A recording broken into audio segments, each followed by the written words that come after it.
আসসালামু আলাইকুম। আলু দিয়ে ডিম রান্না করব।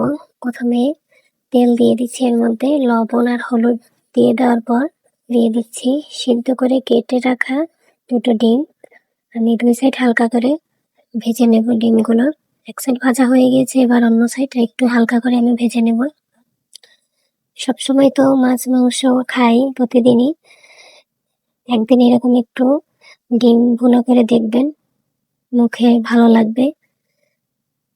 আমি ডিমগুলো তুলে নিচ্ছি, এরপর তেলের মধ্যে দিয়ে দিচ্ছি তেজপাতা আর দারচিনি আর পেঁয়াজ কুচি দিয়ে দিব। এটা পেঁয়াজটা আমি হালকা একটু ভেজে নেব। এরপর সাইডে দিয়ে দিচ্ছি পাতলা করে কেটে ধুয়ে রাখা আলু। তেলের মধ্যে আমি এটাকে 50% সিদ্ধ করে নিব। এক সাইডে পেঁয়াজটা করে নিচ্ছি, এক সাইডে আলুগুলো দিয়ে দিচ্ছি, তারপর মশলাগুলো দিয়ে দিব। অল্প একটু আদা রসুন বাটা, লবণ আর সামান্য হলুদ মরিচ দিয়ে দিব।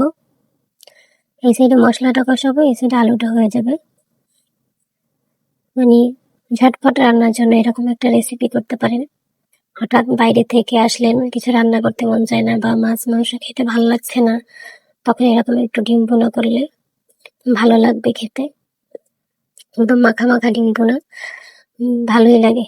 আলুগুলোকে আমি একটু উল্টে পাল্টে দিয়েছি, দুই সাইডই ভেজে নেব হালকা করে। এরপর আমি পানি দিয়ে মশলাটার সাথে আলুটা ভালো করে কষিয়ে নেব।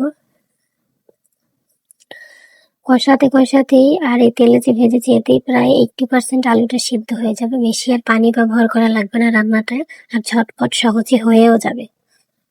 বেশি সময় লাগে না রান্নাটা করতে, একদিন ট্রাই করবেন সবাই। আমি আলুটা ভালো করে মশলার সাথে নেড়ে চেড়ে আবারও পানি দিয়ে আর একটু কষিয়ে নিচ্ছি। এরপর আমি এক সাইডে ডিমগুলো দিয়ে দিব আর পর্যাপ্ত পরিমাণ পানি দিব।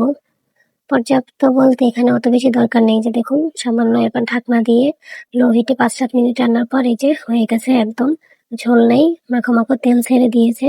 মাশাআল্লাহ, হয়ে গেছে কমপ্লিট। নামিয়ে নেব।